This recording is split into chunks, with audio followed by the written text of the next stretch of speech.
discretion is advised. Good evening, everyone, and welcome to another edition of the New to Wrestling Podcast After Dark. I am so excited to be here with you guys tonight. We have an extra special guest. I don't even know how to introduce this person. I'm so excited. They are one of the first wrestlers we met in person before getting on the show, and he is just as awesome in person as he is in all aspects of his life, in his wrestling career, in his personal life. He is Mad Awesome. Matt Awesome.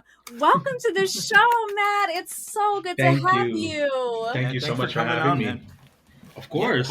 I was anticipating this one. I wanted to do this one after I saw you guys interview my partner in crime, Jarett. Yes. And I'm like, you guys are a cool tandem. And I'm like, hey, why not? I wanna be a part of this. Well, we appreciate that, man.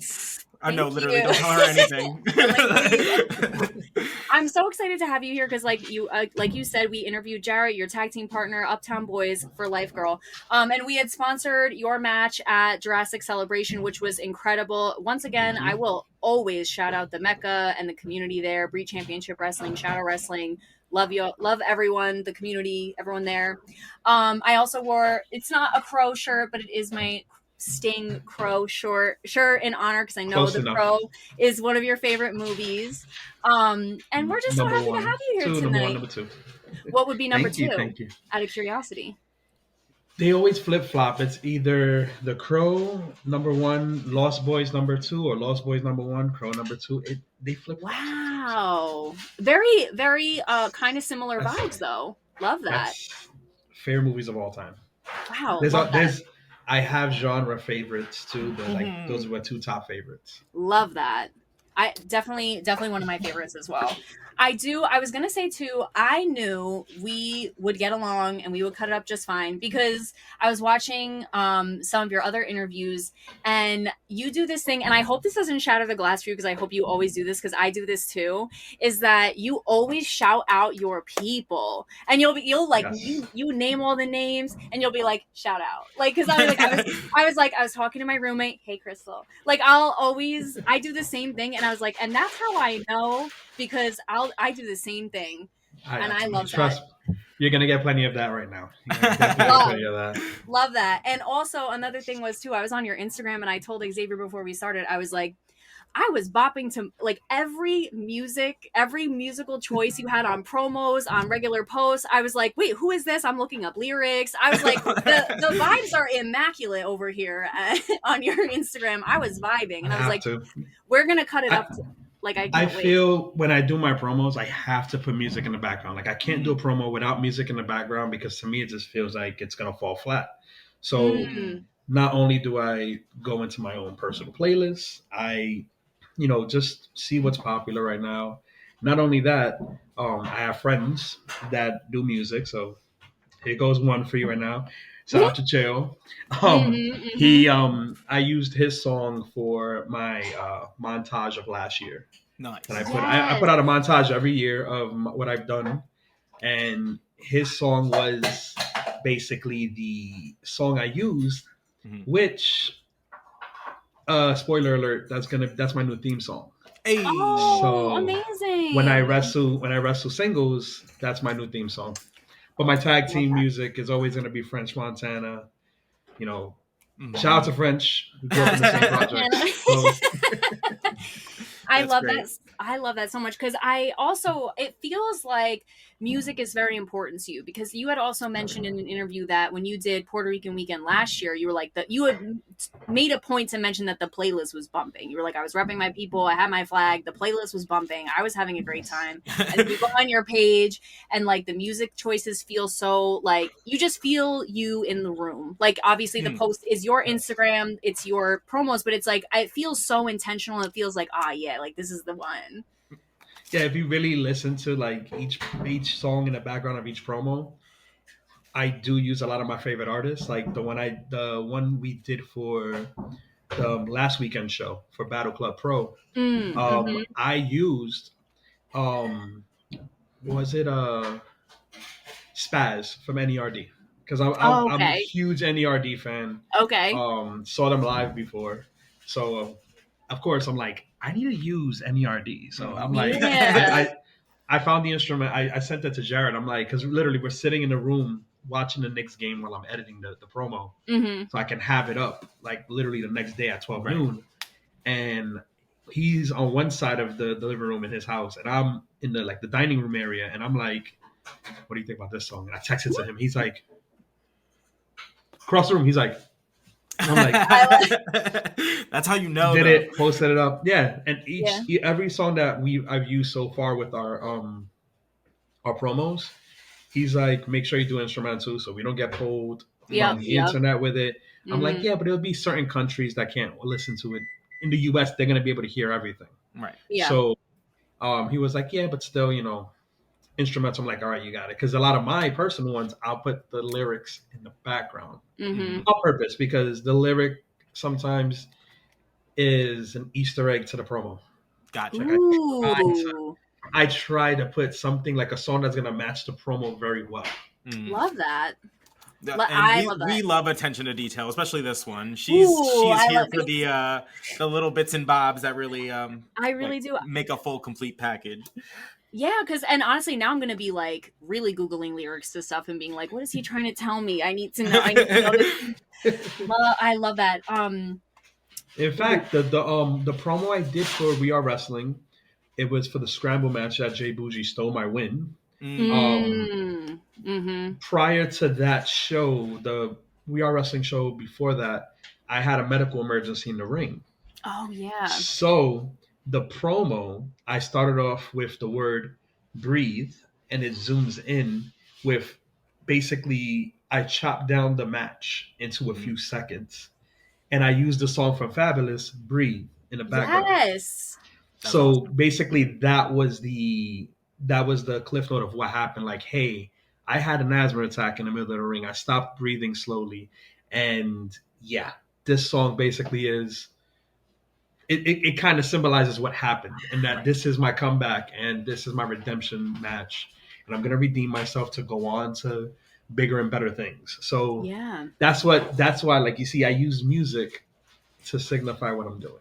I love that. That's awesome. And like, I was going to say two things. One, even your name, like Matt Awesome. And I think you had said like, it's kind of like Matt Awesome. Like people are always saying, oh, Matt, that guy's awesome. And then it kind of gives like MC vibes, like Killer Mike is like, he kills a mic. You know what I mean? Like it gives that energy. So I love that kind of all comes to fruition. Oh, that is so cool. Just like unlocked in my brain.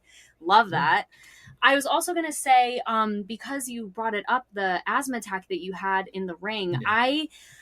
I don't know like how much you've talked about this or if you are willing to talk about this.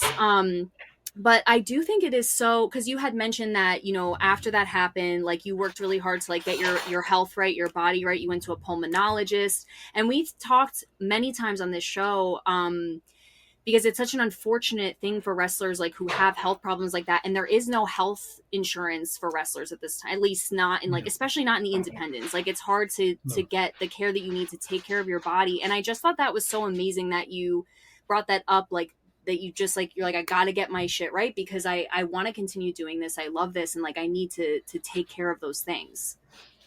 Yeah. It's important. I mean, wrestling is, it's an escape for me. Not only is it an escape, it's something I grew up loving. And I was always told that even though I may be an asthmatic, doesn't mean that I can't do what I want to do. I just have to pace myself. I just have to move about it differently. And when it came to wrestling, when I first started, I was pacing myself. I was doing well. And, you know, things happened. Pandemic happened. And, you know, gained weight that I shouldn't have gained. And sure enough, it showed its ugly head that day against Rob Killjoy in the ring. And one thing I always do before a match is I take my asthma pump with me. I'll basically do a dose before I go in, and I give it to the referee. I always give it to the referee as a just in case policy. Wow. Right. And that night, I gave it to the ref. I gave it a ref Shady. Wow. And I'm like, Shady, hold this for me, just in case. If I need it, and I'll let you know. He was like, I got you.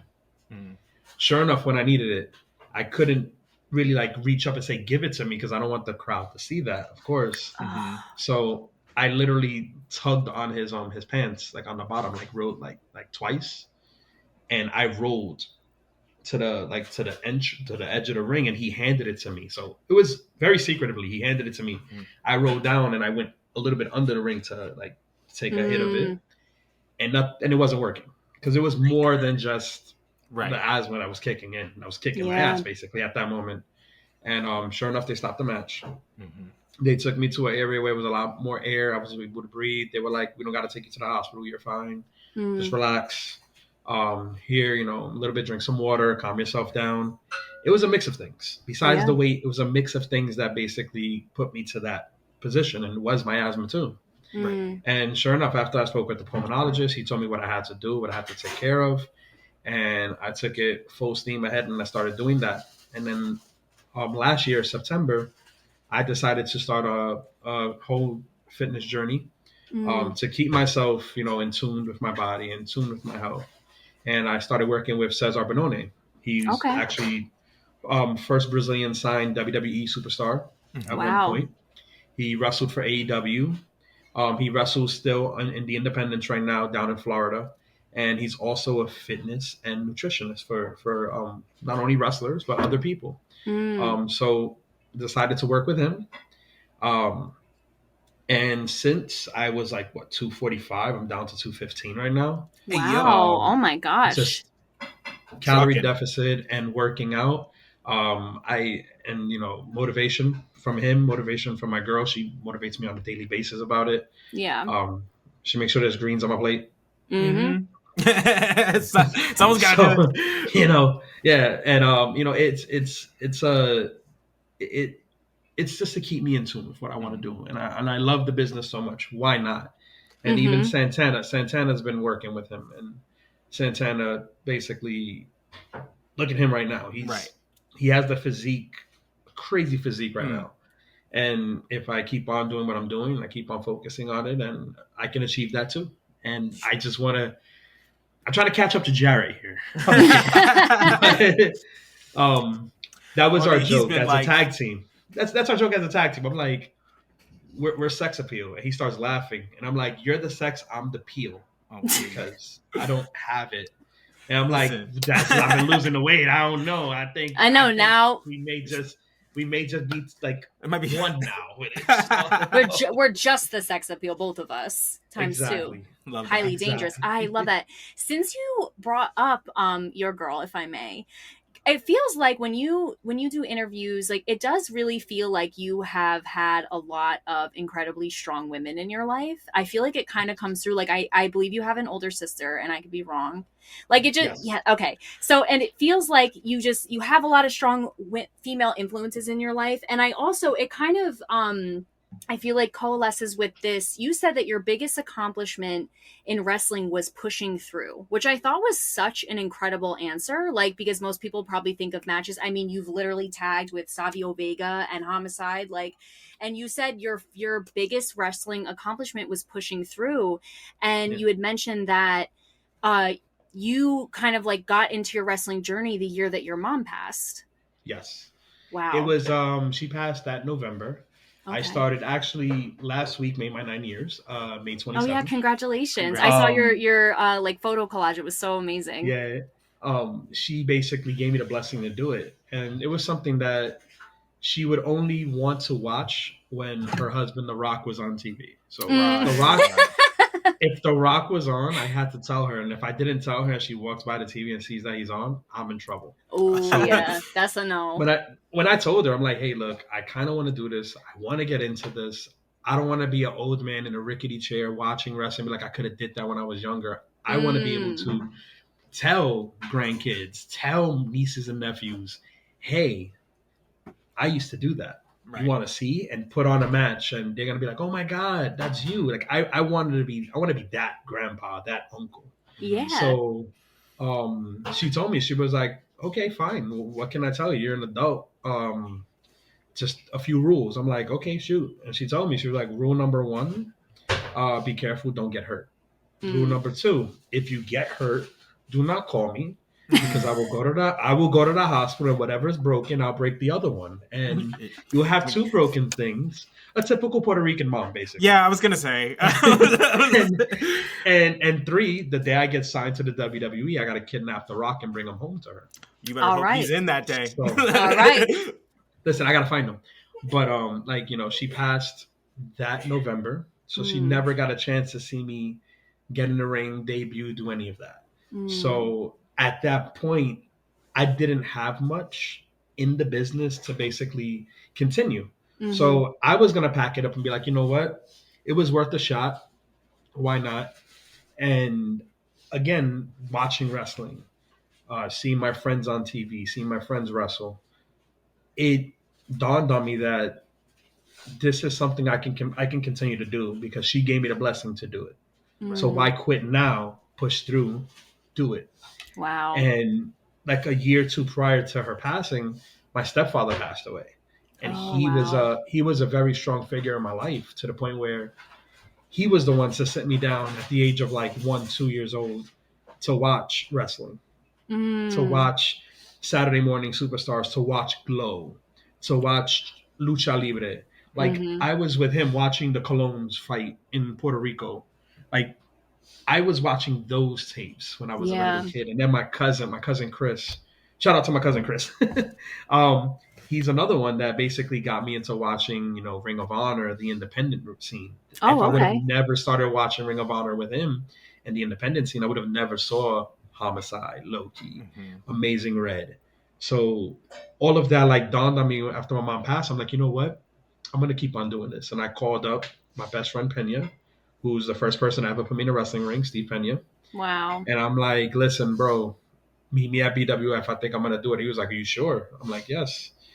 Mind you, it was like 3-4 weeks after my mom passed. And he went to my mom's funeral, didn't know my family or nothing. And he paid his respects. And he met my older sister. He met my brother-in-law. And they begged him, please, if he continues with this, please take care of him. Please look out for him. And he was like, you got my word. And he's kept his word.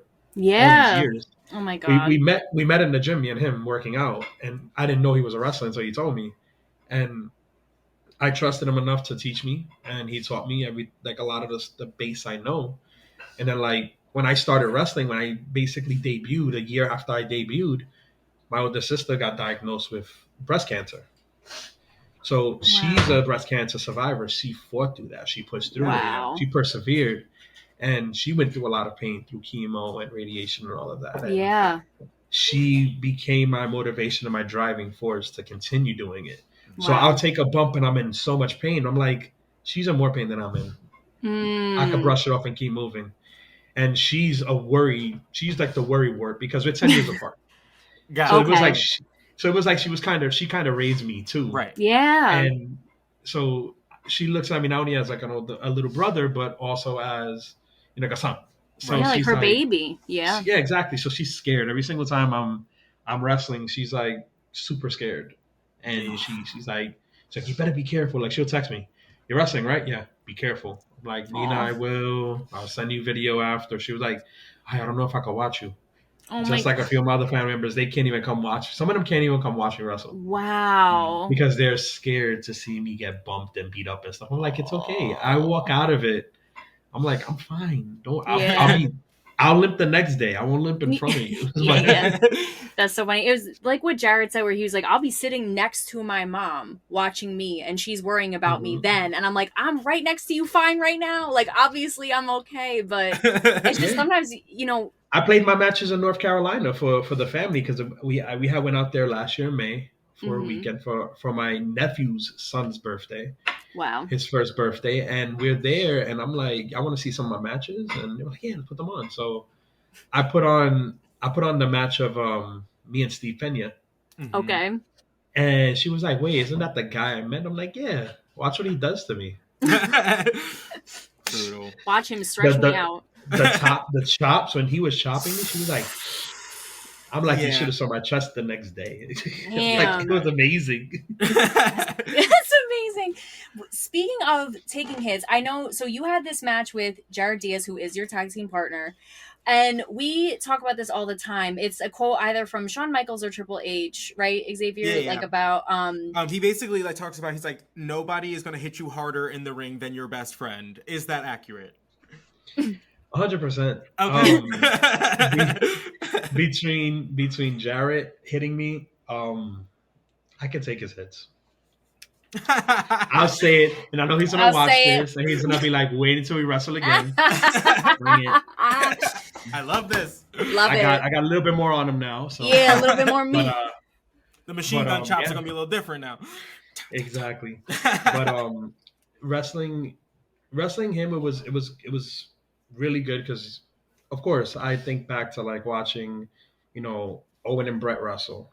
Right. Watching, the Steiners wrestle each other, watching the Hardys wrestle each other.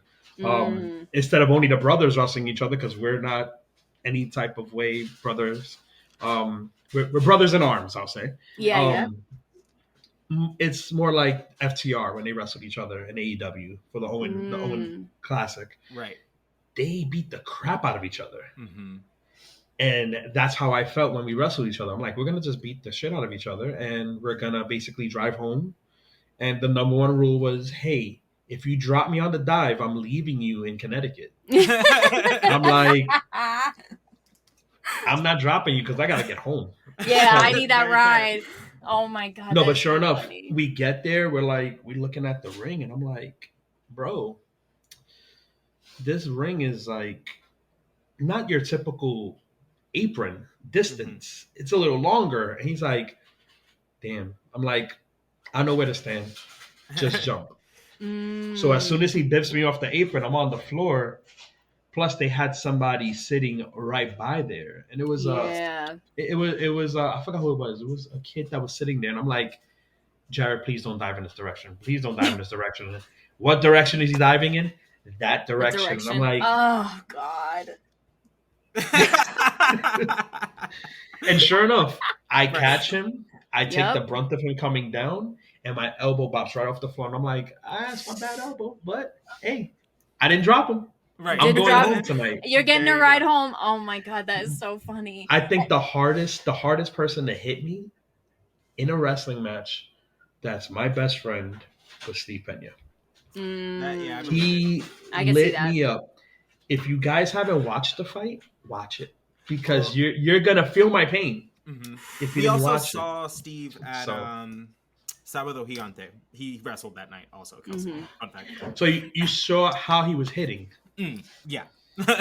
Now he lays him in.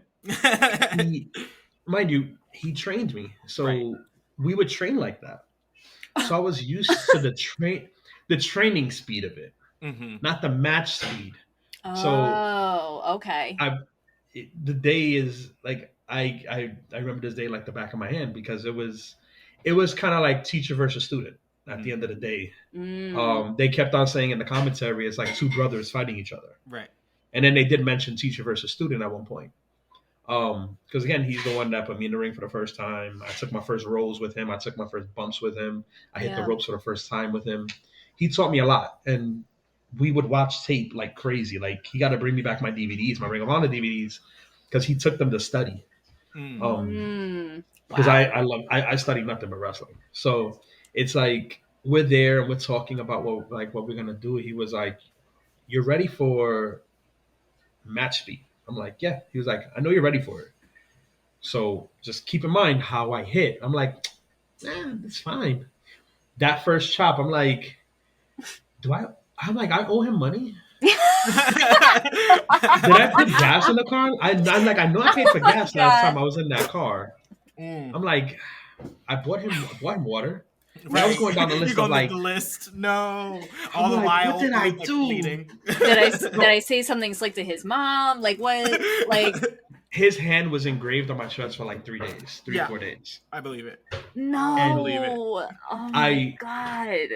I fought back, and every single hit he hit me with, I put the same thing right back into him, and he was like, "Okay, I'm gonna hit you harder now." I'm like, "Damn." I didn't know you could. I'm sorry. There's a video clip, and I clipped it and I put it on my I think it's on my Instagram. He chops me, but he goes to chop me and I flinch, and that was the number one rule between us. Never flinch when we're gonna get chopped by each other. No. So I did one quick little. I went, and he was like, and it wasn't too for flinching. It was, I'm gonna lay it all in, and he laid it all in. But instead of catching my chest, he caught me right here, in my face. I felt it in the back of my neck. Yeah.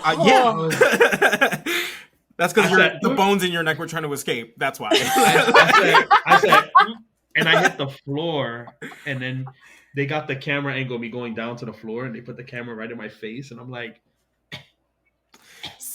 these are the things like that's so crazy about wrestling is that like you are having very real human moments like in the ring, and someone's like, hey, like, hello.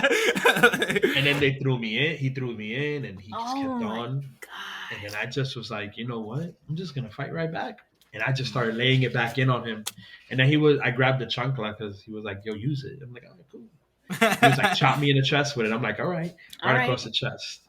And he hits me. Right across the chest. He hits me. Right across the chest. And he hits me harder. And I'm like, ow. And I stopped. I'm like, Jesus. Oh my God. But we kept on, and until the very end, he dropped me on my neck with a Saito, choked me out, grabbed the asthma pump, pumped me back up again, and choked me out again. It was a great match. And when I went to the back, he gave me the biggest hug in the world, and he was like, "Yo, I love you, bro." He was like, "You took a beating. You just kept on getting back up, kept on fighting." I'm like, "Listen, I'm not gonna stop. I'm gonna keep going." That is so crazy. Wait, but your best friend hits you the hardest in the world. Yeah, and this is why I've said it a million times. I love watching wrestling. I could never be a wrestler girl. I would be like, why would you do that? Try it one day. No way. There's no way. Both of you. He could do it. Xavier, I have no doubts, could do it. Generous, but thanks. Oh God, I would. Oh my God, what you guys do is so insane. It's like still never lost on me. I'm very close to the like Monster Factory, and they're constantly posting just like open house things, and I'm always just like, I should go to just one, just to do it and just see what's up. You should go try. Hit up Gabby Ortiz.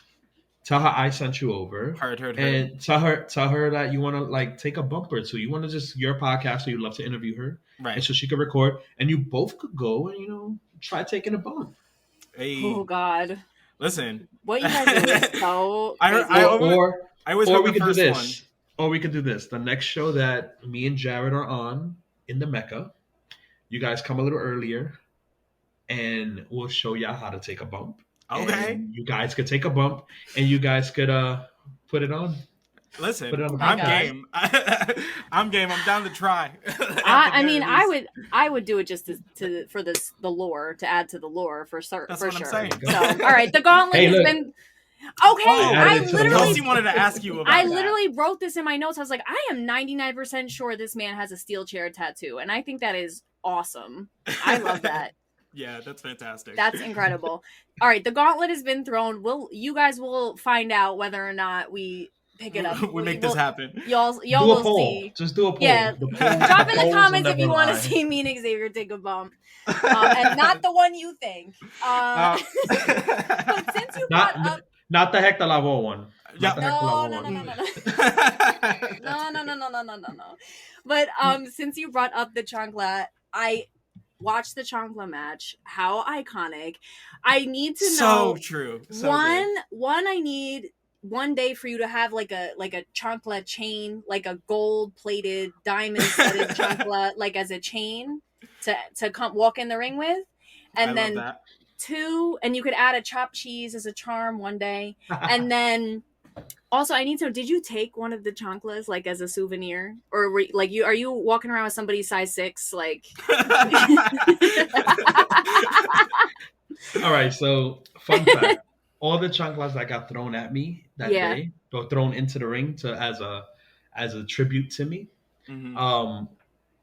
Those were all of the chanclas I was selling at my merch table that day. I sold out. Oh, you're kidding! He's a businessman. He said free merch. But everybody got their chanclas back. They came up to me. I signed them, so they had signed chanclas by the end of the night. Amazing. But yeah, it was funny because I was like trying to figure out something to be different. Mm-hmm. Yeah. I didn't want to just be your typical South Bronx, Puerto Rican boy wrestling because there's a few of us out there. And I'm like, I gotta be different. I gotta figure something out. And a few people have used the chuncla before in wrestling. Santana and Ortiz were two of them that did. The Hit Squad did it before in the past. Mercedes Martinez did it before. And Diamante was doing it for some time in the Indies. Right. So I'm like, damn, but they did it. But they're Latinos. So it makes sense. I can do it. Since around that time, Diamante was going to be getting signed soon. She was going to be leaving the Indies soon. I asked for the blessing. I'm like, hey, is it cool if I, use the chancla? Because I'm good friends with her. She was like, Primo, go right ahead and use it. I'm like, all right, cool. So I talked with the guys too, and they were like, bro, go ahead. We're not going to be using it where we're going like that. So go ahead. And of course, I asked all the OGs, and they were like, bro, do it, but make it your own. Don't just follow along with us. So sure enough, I made it my own. It became its own entity. It basically has it was blessed by every single abuela on the block, including the barrio. And it has the souls of 1,000 abuelas and abuelos. Wow. I was when I hit people with it, it's like getting hit by 1,000 abuelitas and abuelos. That's real. If you're not if you're not correct after that, you never will be. It's just facts. Facts. The soul realignment of the chuncla is like this video. You see me talk to it like, no, you need to chill. Stay in the corner. No, like fine. I'll do the job and I'll put it down. Yes, that's great. Love that the personification of the chuncla. It's great. My mom was more of she was like a whip. Like I would be like going around the corner, and she'd be like. She'd throw the chancla. I'd be like, "Oh my god!" I'm actually trying to join. There's a big thing coming to New York. It's like a festival, a Latino festival, and they're having a chancla contest. And I'm trying to find out how to be a part of it. How do I sign up? How much do I got to pay? You need somebody to film that. And I need to be in this. Look, I'm even wearing my shirt right now with the chancla on it. So, my god! Yes. I got to I gotta get in this because it makes the best sense of me being in there. Right. Yeah. Oh, absolutely. I won't win. I know I will not beat these abuelas. No. It's in their DNA. So it's like it's in mine too, but it's just there's something about. Yeah, I love that, and I need to see that, and I will be on the sidelines taking bets. I'm like, who you got? I love that, and also, I'll be betting against myself. I'll be like, I got Don Julita from down the block, because that's just smart. That's just you got that business mentality. It's the safe bet. Yes. Since you also brought up Jarett before, I am flabbergasted and shocked that you guys are not like childhood friends, like with the chemistry that you guys have. Like the pizza promo, first of all, took me out. That was so funny. Right. He owes me pizza too. He still owes me. Yeah. And you know what? It will come due, Jarett. You heard it here first. But it's like shocking to me. You guys have such incredible chemistry, and it was your idea. Like you guys were training, and then you were like, "Oh, we should tag sometime," right? Yeah, it was my idea because I know Jarett through a mutual friend. Okay. And they were like, oh yeah, my friend's son wrestles. I'm like, oh really? And it's just happened to be Jarett. So I'm like, oh cool. So we linked up on Instagram. We started chatting. And when he moved back to New York, he was like, yo, I'm gonna go and train. And he already knew my boy Peña. So he was like, yeah, I'm like, oh, I'm going with Peña to go train too. He was like, oh cool. So we could get a chance to meet each other for the first time in person and, just chill and train. So we did, we clicked automatically. We clicked online, chatting back and forth, sending each other wrestling videos. And then we clicked even more when we got in the ring training and wrestling with each other. And it dawned on me. I'm like, you know what? I like me. I have a special place in my heart for tag team wrestling. I've always loved it. I do love my singles wrestling. I do enjoy it. But there's something about tag team wrestling that I just enjoy the most, right? So I'm like, I had just kind of broke up from a tag team with Johnny Santos, who you guys saw me and Jarett take out. We were You're Awesome. We were a tag team. Johnny Santos, Mad Awesome from the BWF days. And, we broke up. But we were still cool, right? A little bit after that. And I decided to be like, yo, let's make a trio. It's called the Uptown Boys.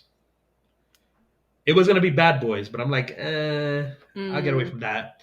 But Bad Boys was going to be acronym, Bronx All Day Boys, basically. But flip it, Uptown Boys, because we're all from Uptown. So even Johnny's from the Heights, so he's Uptown Manhattan.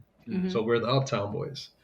And we first burst on the scene was for Poly M Coat Party 3 Brooklyn from MV Young at the T2T Training Academy. And that card was amazing. Besides our match, Effie was on the card, and Effie, I love that man to death. He is that man. I did his seminar recently too, but I've known him before that, and we've had great conversations together, him and Ali.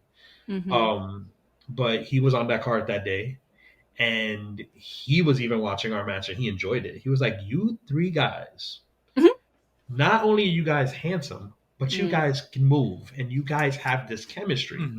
Love that. At the same time, Johnny was forming First Class.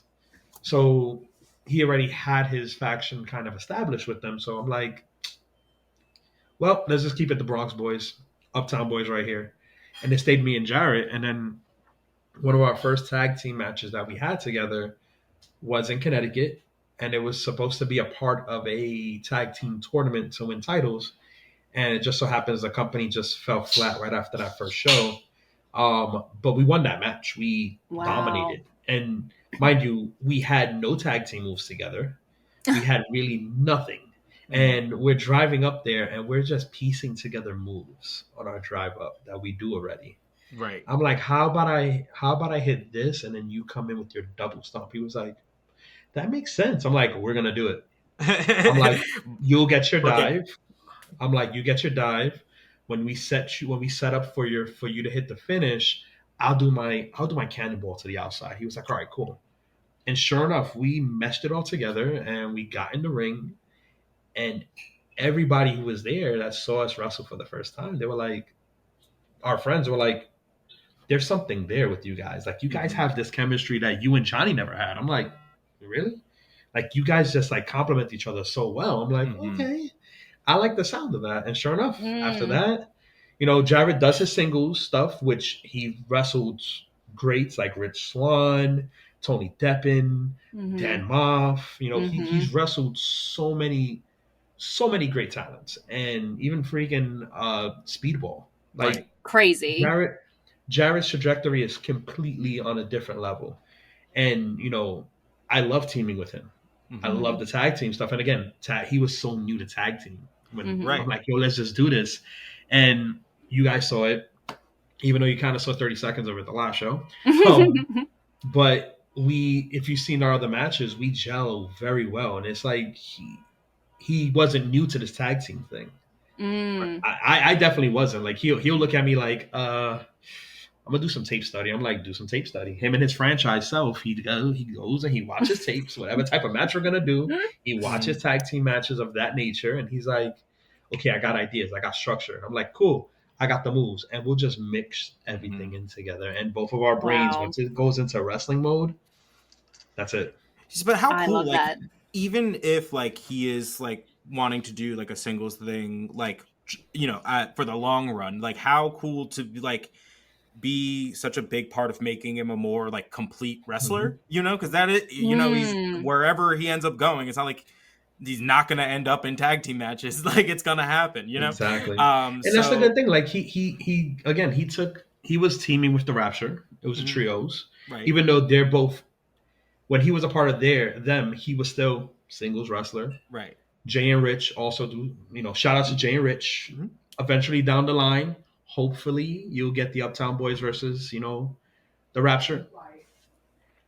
Possibly you may get the combination of us 4 against other teams. Ooh. You know, the Uptown Rapture will be one against other teams. And honestly, seeing how Jay and Rich wrestle and how me and Jarett wrestle, factions got to look out if we ever do decide to team up like that and click up, because again, those are Jared's boys and they're cool with me too, but those are Jared's boys. And Jay and Rich, they're a great tag team. So he had a tag team in his back pocket, but now he's a part of a tag team. So it's a different story.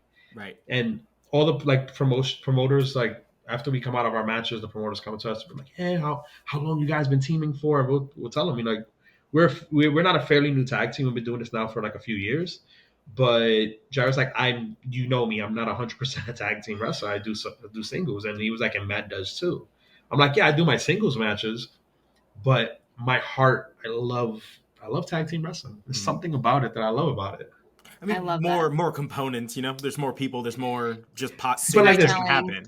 Even his mom goes like this when I get hit now. That's the funny thing. And his father, when his father writes me like every other day on Instagram saying, "Hey, what's up, man?" I'm like, "What's up, pops?" I call him pops too. And love that. We were in the car. He'll FaceTime his father. He's like, "Maddie." I'm like, "What's up, pops?" And he talks to me like I'm his adoptive son. So it's like, love that. Yeah. The community brother of in it. arms, right? Yeah, I'm telling you, the Ricans really are. It takes a village, and we will ride on that. We will die on that forever. It's just true. 100%, yes. I did want to call it because we did talk about the the Chancla match. Like those two matches with Jay Bougie, like generally they were for me. I felt like were the ones I really got to see. Kind of, I know they were the longer ones, so I really got to see kind of like who you were as like a wrestler. Like, was there something about like the chemistry with Jay Bougie? Was it the animosity that built up over time that like really brought that out of it in each other? Or like, I don't know, it's just something about the you two in the ring together like clicked really well. And you had the audiences in both of those matches like right where you wanted them. So it's I'm very curious as to like how you feel about those matches, and I guess him generally, because you know he's gonna come up again because you guys cross paths. So. Well, I think honestly, it's bound for me and Bougie to always cross each other's paths. We're both Bronx boys. We're both about the business. We're both hustlers in this business. You know, we both have families that we do this for. So we have a similarity in those areas. Now, before the feud, I respected the hell out of him. I loved his drive. I loved what he can do in the ring. I love what he brings to the ring, what he brings to promos. I love it.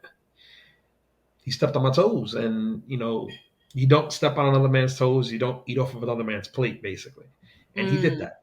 And he stole my win on my redemption match. And you know, he tried to make a joke about it. He tried to be ha ha ha about it. No, you know what? Then we'll face 1-on-1. And that first match between us, the 1-on-1 match, that was a huge accomplishment, I feel, for me, because I faced off with at the time, Invictus Social Media Championship, which was a pretty prestigious championship in Invictus. And he put it on the line against me, thinking that he's gonna dog walk me. And there was no dog walking that day. No. Like, I fought back. I had people in the crowd, you know.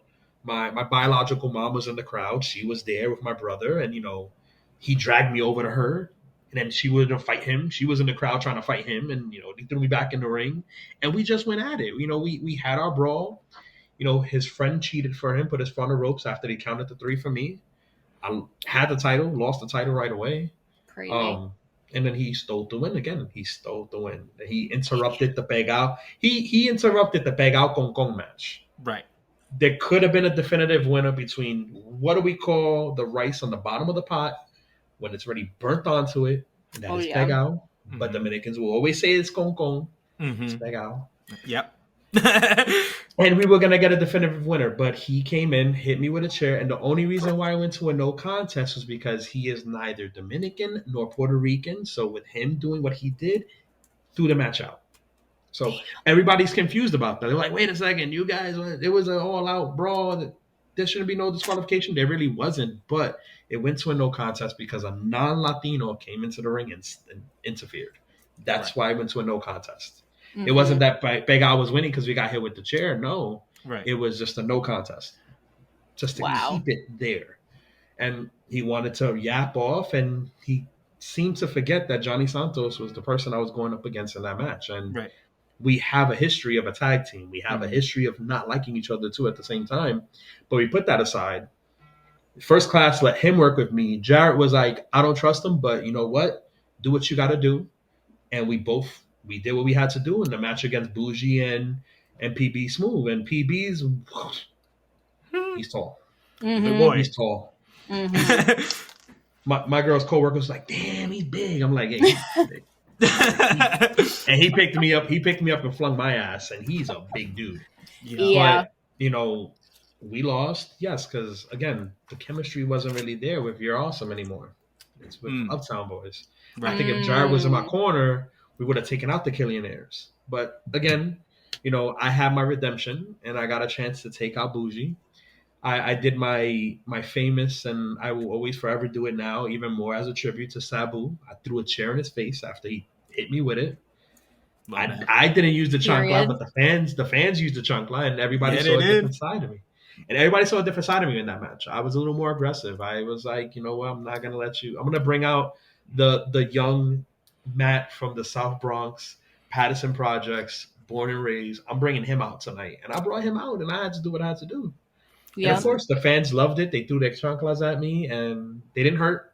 They didn't hurt when they thank God they get knocked out. But I sold it to them, so it's fine. But you know, it was a great match. But the day after that was a very special match, and that was the day I teamed with Savio Vega.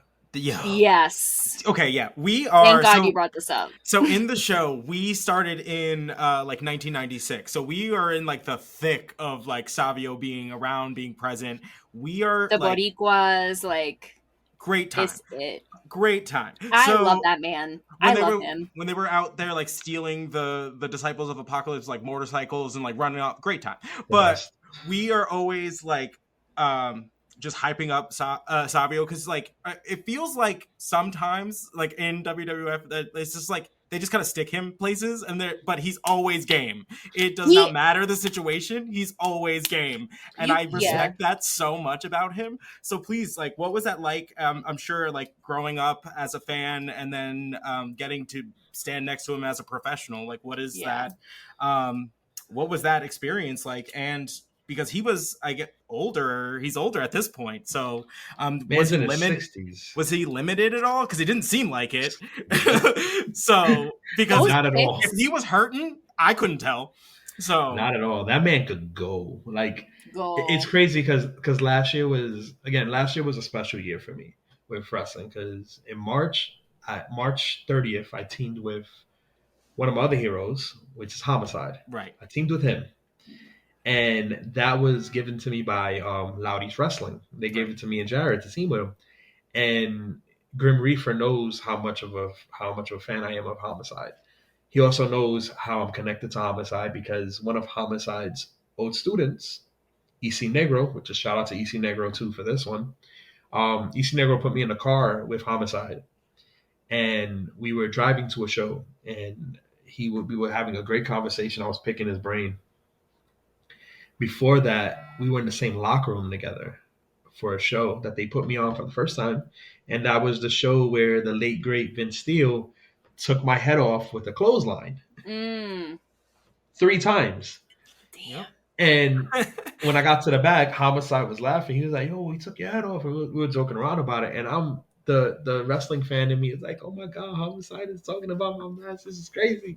And then at the end of the night, we took a picture, and I told him like, 2 years ago, I met him at TNA and we took a picture ringside. And I put those pictures together side by side when I took the picture with him that night.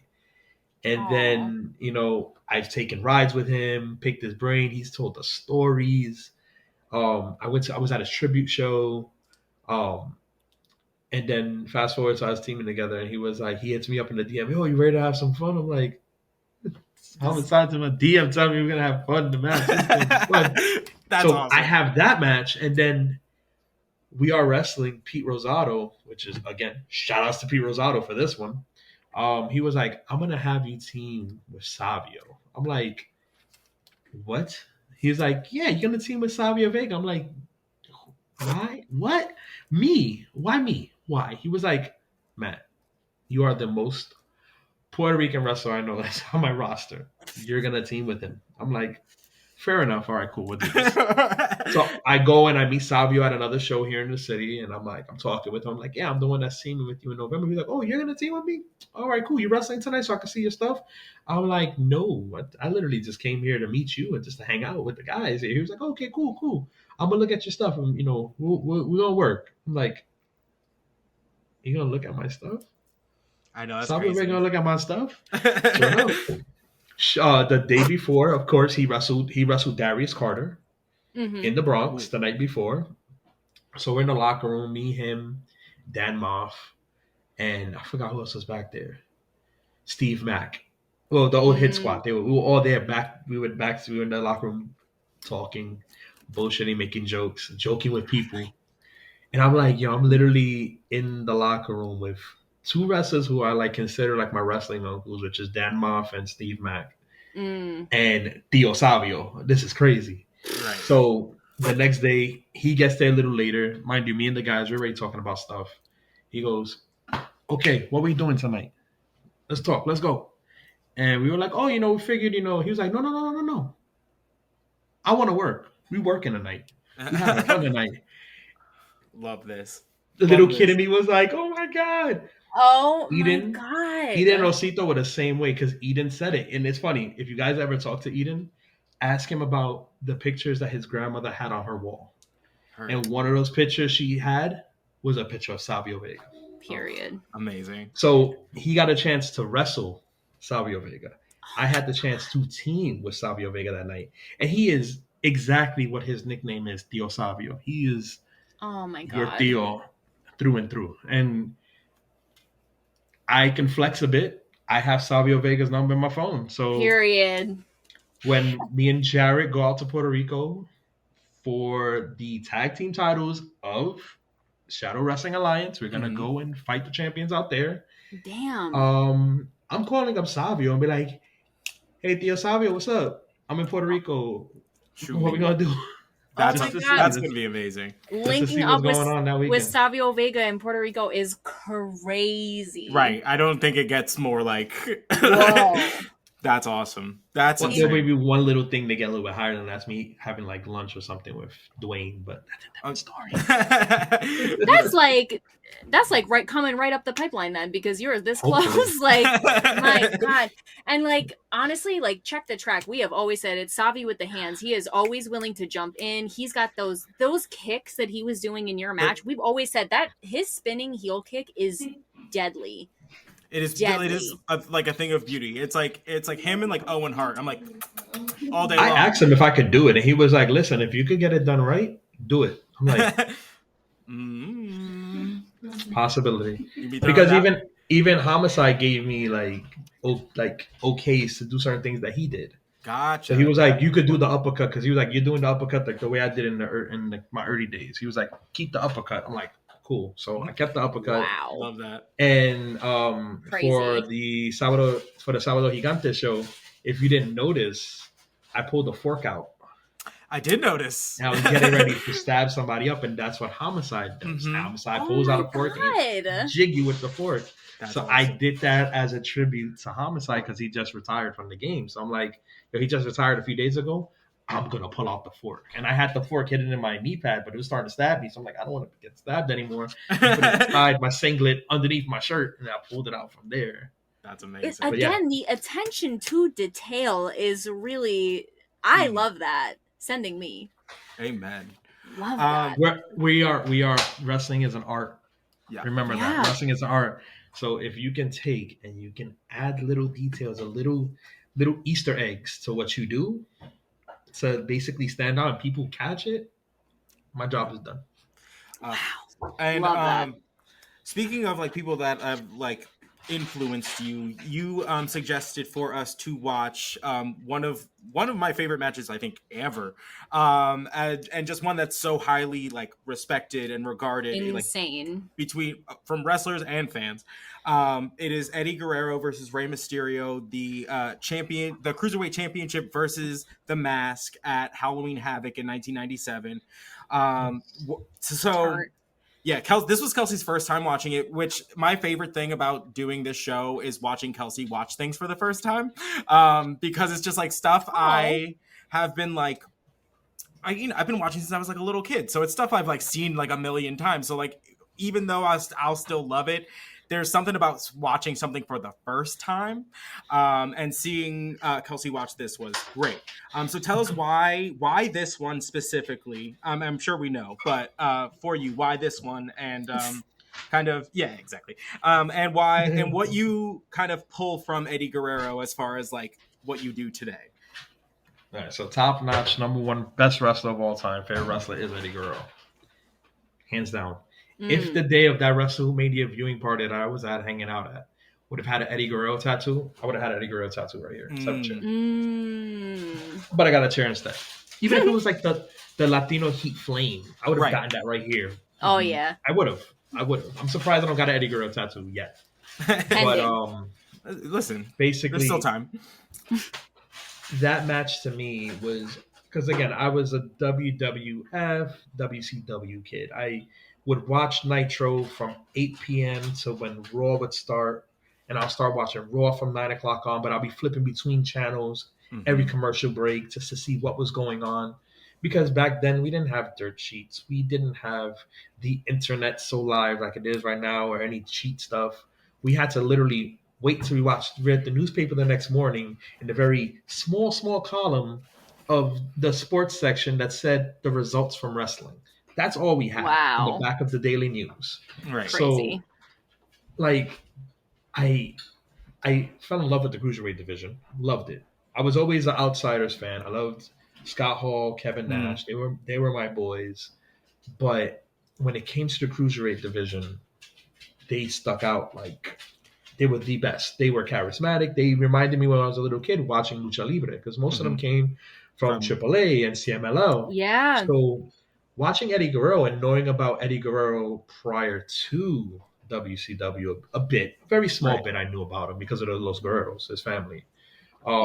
Seeing him and be such a badass was like, yo, this guy, I was like, I like this guy. But then I liked Rey Mysterio, and I liked Juventud Guerrero, and I liked Psychosis and Dean Malenko and Chris Jericho. Chris Jericho was on my, it's Eddie Guerrero, Chris Jericho. Those are my top two favorite wrestlers. And then comes Shawn Michaels. But, you know, they were really the backbone of WCW, like pretty much. Right. So when you see Eddie feuding with Ray, you're like, you're just like the little brother. You're the little guy I'm just going to step on like a little cockroach. That was his thing.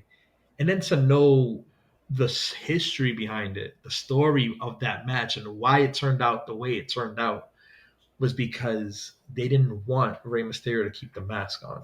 Right. Crazy. So Eric Bischoff was like Eddie trying fought. to... Yeah, Eddie fought because Eddie watched Ray grow up. Eddie was close to Ray's uncle, who dubbed him Rey Mysterio Jr. Because it wasn't his father. It was his uncle that dubbed him Rey Mysterio. Right. Wow. So it was Bischoff saying, no, he's losing the mask. You're keeping the title. You keep it. And Eddie fought with him tooth and nail.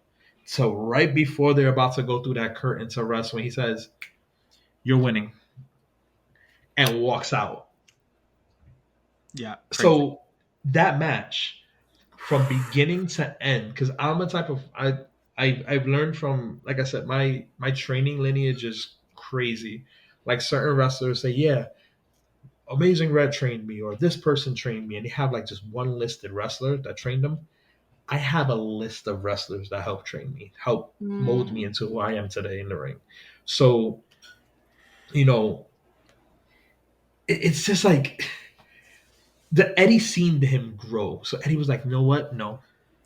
I'm gonna kick your ass, but what are we gonna do? We're gonna tell a whole story, and they told that story. And I'm a storytelling type of wrestler. I love to tell stories in the ring because that's what it is. Right. It's a Shakespearean. To me, it's a Shakespearean play. I was a drama student. I was in drama class. Oh, same. Believe it or not, it makes complete sense. Yeah. I always picture, they call it the squared circle, because back when Shakespeare was big, they did it in a circular stage, right, where the fans were all around, so there was no way to hide anything, just like in wrestling.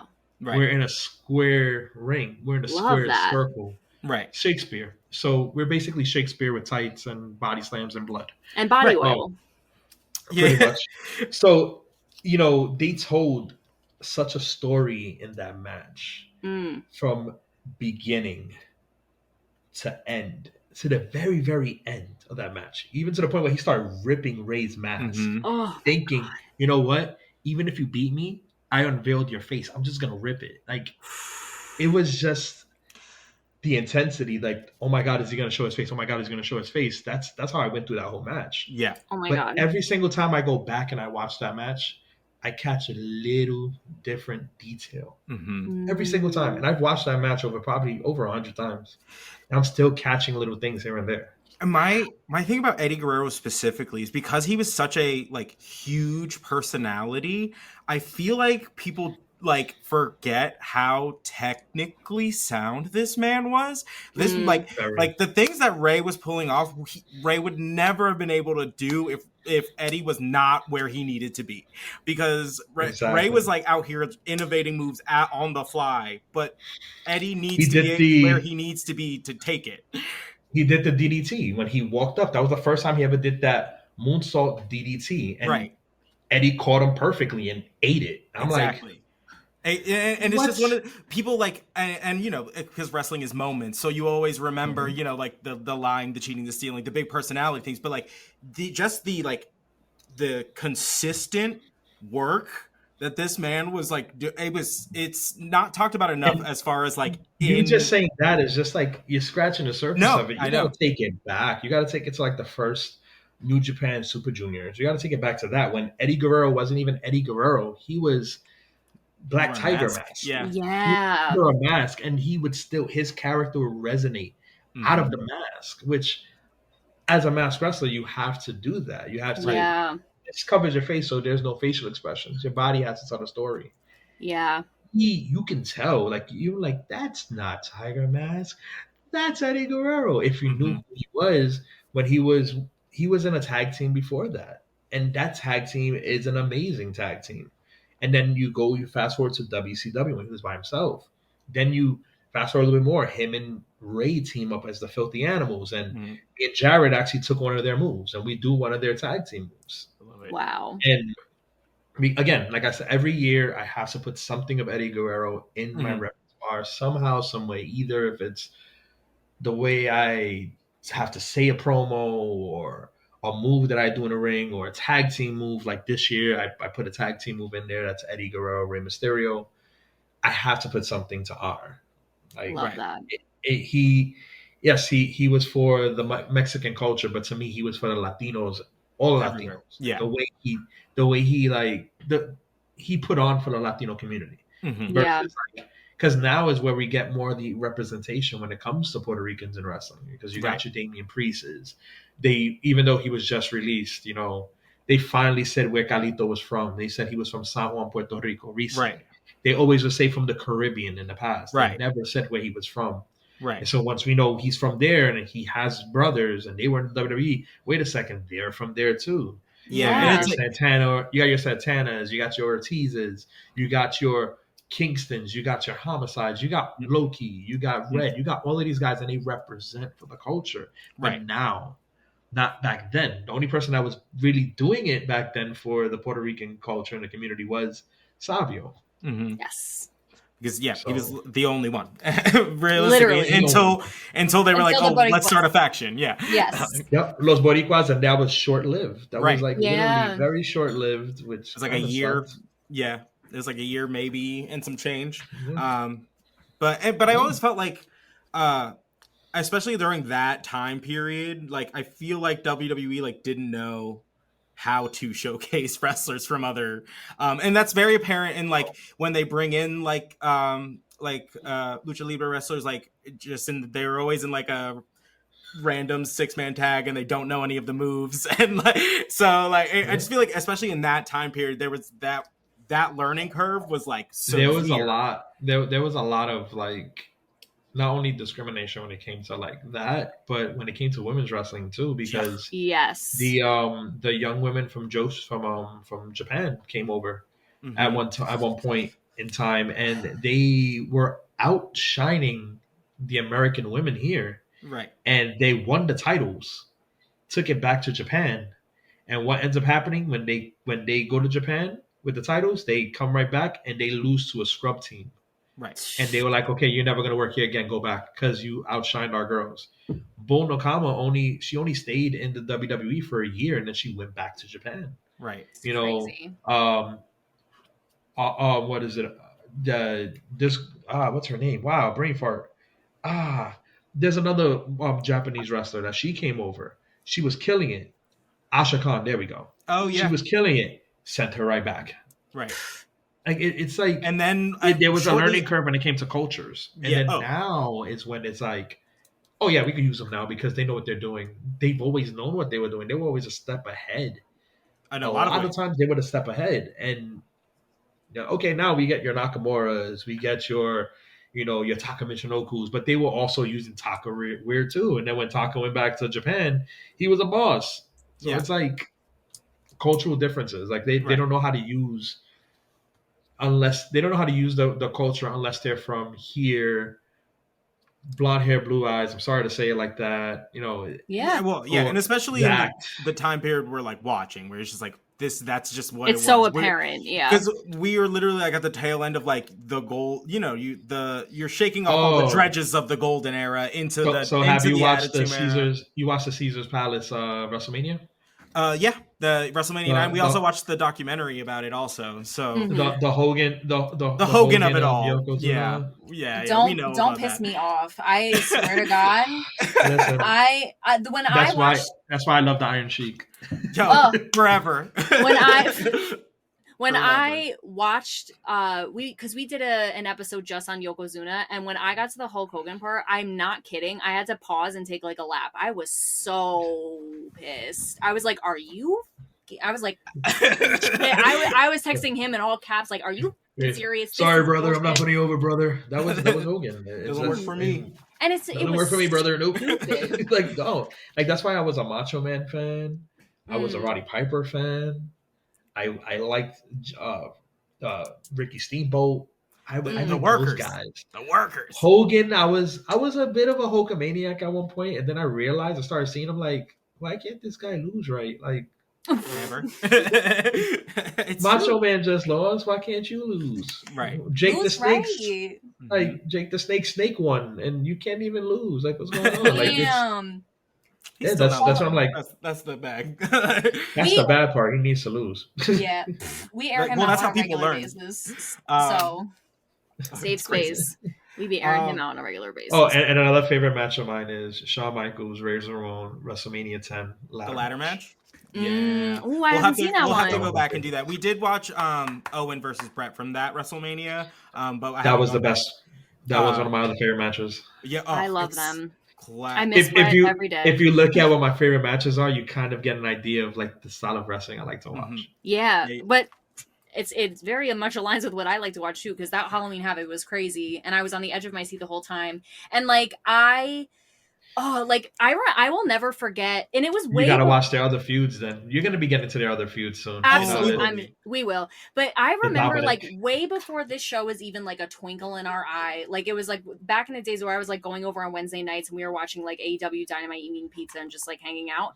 There was a match where I don't remember what it was, but a lucha mask was like taken off. I thought I was gonna throw up. I was like, they can't do that. Like, even then, I was like, this is horrible. I can't watch. It's awful, disgusting. Like, and the funny thing is to see these guys in the locker room and like, who's that? And then out of nowhere, you're like, that was you. Oh my god! That was my first time with didn't even think of that. with Phoenix and Penta. My first time being in the locker room with them. They wanted to take a group picture. They wanted to take a big group picture from the show. We were all like talking in the back, and he goes, "Oh shit, where's my mask?" And Phoenix goes and puts on his mask. I'm like, this whole time, he was like, "What happened, amigo?" I'm like, "Yo, like." He was like, "Oh yeah, it's me." Oh my god! Well, now I know. Literally, that was in my first year of wrestling. That September, I helped set up a ring at La Boom, and they were having it was Ray Phoenix versus Penta. Damn. And wow! I saw them without their mask. I'm like, "That's what you guys look like. You guys are ugly fellas." And half the time, luchadors are not even ugly. luchadors are not even ugly half the time. No, they just like to say that. They just reason. like to say that shit on commentary. They're like, oh my god, they must look like a fuck. Like it's no, like they like look at Andrade. Andrade wore a mask for so long. Right. Who else wore a mask? And you're like, oh crap, he wore a mask. Rey Mysterio. Now he's wearing a mask again, but right. There's a point in time he didn't wear a mask, and he looked like a child, but so did he Hoovy, wasn't ugly. Not gonna lie. when they That's another one. When they unmasked Hoovy, I was like, "Who's this kid?" I was like, "This is a kid." Whose baby is this? But he forget still they were young so young, like when they started, like they were not that old, like. But when like it's crazy because like how experienced they were at that point, but like they really were like. Ray looks like he's in his 20s now. I swear. I swear. But we have a theory, and we talk about this all the time. It's like, if you are unproblematic, you age like fine wine. You keep your full head of hair, and you like carry on through life with no wrinkles. Trucking. You cause problems, you age like who else I've seen without a mask, and I was like, dude. Oh, Mysterious Q. He wore a mask for a while. Right. Now he doesn't wear a mask anymore. Right. He's off the mask. I'm like, bro, why you wear a mask? He's like, no, I don't want people to really know who I look like outside. I'm like, half of us know what you look like outside because you walk in without the mask, so we know who you are. Yeah. He's like, yeah, but when I wrestle, I'm Mysterious Q. I'm a mysterious dude. I'm like, okay. And then the some of the women that went along, they're like, he's fine as motherfucker. Oh my god. You're like, put that mask back on, actually. Like even Fuego. Fuego isn't even an ugly dude. No, Fuego just lost his mask. Mm-hmm. Fuego literally just lost his mask. He's not an ugly guy. He's a cool dude. Yeah. I'm like, bro, like, you wear a mask for what? That's like, I'm going to tell Jarett to start wearing a mask. Just for the like future unveiling of it. Just for that. It was me all along. Like, and then you can really take the mantle of the sex and the sex appeal. Boom, baby. Snatch it. Listen, he's on a trajectory like Cody Rhodes. Eventually, he's gonna have to wear a paper bag. It's gonna happen. Yeah. Oh my god. All right, so we are coming up. We're a little bit over an hour, but so what do you have coming up? Where can the people find you? Because I know this weekend we're recording on June 2nd, so this weekend is Santana's second annual Puerto Rican weekend. So I was a part of the inaugural show, which was nobody can ever take that away from me. I was in the first Puerto Rican weekend 6-way scramble match with my partner Jarett Diaz, who isn't the parade this weekend also? On. Yes, yeah, that's what kicks off the best weekend of the summer. Basically, this year I will not be part of Puerto Rican weekend, but I will be in the building hanging out. Enjoying the vibes because of course I'm gonna go and represent for my people. Oh, I know you'll be there. And this Sunday, Sunday, Puerto Rican weekend Sunday, I will be in the parade. So whoever sees me, scream to the top of your lungs. I'll come over and take pictures with you if you want me to. As long as I can see you and hear you, because it is really, really loud on that day down Fifth Avenue. Fun fact, Jarett never walked the Puerto Rican Day Parade until he walked one year with me. Yeah. It was me, him, his mom, and his mom's husband. He invited me to go with them to be in the parade because I was gonna go and be with somebody else at the parade, but he was like, "Oh, my mom got an extra wristband. You're coming with me." I'm like, "All right, cool." He's like, "Yo, I've never did this before." I'm like, "I'm gonna warn you because I've done this a few times already. When you turn onto Fifth Avenue, you're gonna feel emotional." He's like, I'm like, "You're gonna feel the crowd and you're gonna get emotional." That's what happened to me my first time. Trust me, I know, and I do get emotional every single time I do it, and I turn that corner and I feel the crowd. My eyes start to water because I feel like, hey, I'm proud, and this is the city that basically majority of Puerto Ricans migrated to find a better life, and this is where I'm a New Yorican. This is where I'm from, and these are my people. So it's like I told him, you're gonna feel this, and as soon as we turned that corner, his eyes watered up and he started to cry. Yeah. And I'm like, I told you. He was like, yo, you were right. You were right. Oh my God. Let's continue this walk. And we literally walked the whole parade together. Wow. And that was his first time ever doing it. And I was happy I was with him for his first time walking the parade. So he could have been an emotional wreck with me and not anybody else. Yeah. But, oh my God. But I will be there this weekend. I'll Love be that. walking. I'll be walking with the float Puerto Rican flags up. Shout out Period. to them. They're inviting me for a second year to be a part of it. I'll be on the float with Ken Starr, Wow. who's another cool dude, another fun guy, and yeah, it's gonna be a blast on Sunday. And then I'll be in Puerto Rico in July with Jarett. We'll be wrestling out there. Wow. Right now, I don't have much going on for the month of June, Yeah. so it's a bit of a resting a nagging shoulder right now. Okay. For the meantime, and getting myself ready and prepared to go to Puerto Rico. But yeah, Very exciting. and plus, like, sobbing over the Knicks losing the other day.